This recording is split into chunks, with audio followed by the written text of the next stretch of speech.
जो दोस्त मेरे ट्रैवल नहीं करते ना, उनसे मुझे बात कहनी है कि ट्रैवल करना क्यों ज़रूरी है।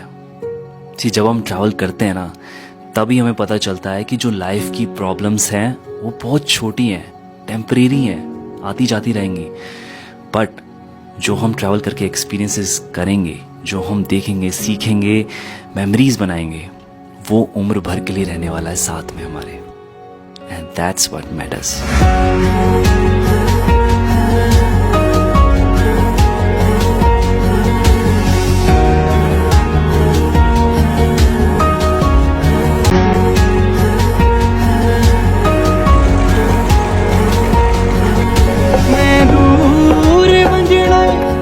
मैनू शाम कर नहीं नगरी पराइए बदनाम कर